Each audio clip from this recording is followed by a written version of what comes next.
हरियाणा में रोहतक और फिरोजपुर मार्ग पर एक बड़ा तालाब है। इस मार्ग पर चलने वाले यात्रियों के लिए यह आकर्षक केंद्र है। अनुमान है कि अब तक 10 एकड़ क्षेत्र में फैला होगा।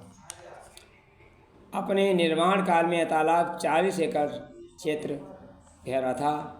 इसका निर्माण कैसे हुआ, इस पर एक कहानी प्रसिद्ध है। कहते हैं प्राचीन काल में पंचकुला में एक सेठ रहते थे। वह अपार संपत्ति के मालिक थे। इधर रोहतक के पास एक गरीब किसान रहता था। उसका नाम लक्की था, जो जी तोड़ परिश्रम करता था, फिर भी फटे हाल रहता था। एक बार सेठ ने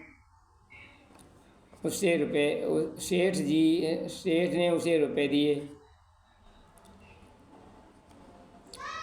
लक्की की दीन दशा देखकर सेठ जी को दया आ गई। सेठ जी ने उसे रुपए दिए। उस समय चांदी के रुपए का चलन था। रुपयों का भारी बोझ हो गया। लक्की अपने पीठ पर लाद कर उन रुपयों को अपने घर लाया। लक्की की पत्नी ने जब धन देखा तो जल भुन गई। बोली, यह भारी धन कर्ज तुमने किस लिए लिया, कैसे चुकाओगे? लक्की झड़क कर बोला, चल रहने दे, तू कौन चुकाएगा कर्ज? सेठ उन्हीं को कर देता है जो इस जन्म में कर्ज लेकर अगले जन्म में चुका सके। अच्छा, तो इसी से तुमने यह कर्ज ओढ़ लिया, धर्म का डर नहीं है लगा? लक्की की पत्नी बहुत नाराज हो गई। उसने रात का खाना नहीं खाया। सुबह ही पति से लड़ने लगी। लक्की दुखी हो गया। कहा, सुनती हो, आप उपवास और लड़ाई बंद करो, मैं अभी इस धन को सेठ को लौटाता हूँ। पत्नी खुश हो गई, बोली, अच्छे काम में देर नहीं। लक्की ने रुपयों को थैली लाद लिया और पुनः सेठ जी के पास पहुँचा। सेठ चकित रह गया। पूछा, क्यों लक्की, यहाँ फिर क्यों लाया है यह माया?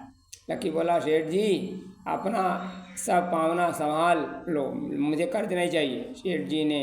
सेठ ने ये रुपये मैं लेने के लिए सेठ ने ये रुपये लेने से मना कर दिया है। कहा, मैं एक जन्म भर के लिए कर्ज दे चुका हूँ, रुपये तुम ले जाओ। लक्की ने कहा, यह भारी कर्ज मैं अगले जन्म कैसे चुकाऊँगा, इसे लौटाने आया हूँ। पर सेठ नहीं माना। लक्की पीठ पर रखा रुपया रख वापस घर आया। वह एक संकल्प कर चुका था। उसने पत्नी से कहा, सुनती हो, सेठ ने रुपये लेने इनकार कर दिया। अब मैं इसकी एक पाई तालाब बनाने में खपा दूंगा। सबसे कह दूंगा कि यह तालाब सेठ जी का है। मैं भी इसका एक चुल्लू पानी नहीं पीऊँगा। और रोहतक और फिरोजपुर के बीच धराया गांव में 40 एकड़ क्षेत्र में बनने लगा विशाल तालाब। 4 वर्ष में बनकर तैयार हो गया। यह तालाब जल से पूरा भर गया। परंतु जब कोई उसका जल ले जाता तो लक्की उसे मना कर देता। कहता, भाई साहब, यह तालाब लक्की का नहीं, सेठ हरभजन शाह का है। उनसे पूछे बिना उसका पानी मत लेना।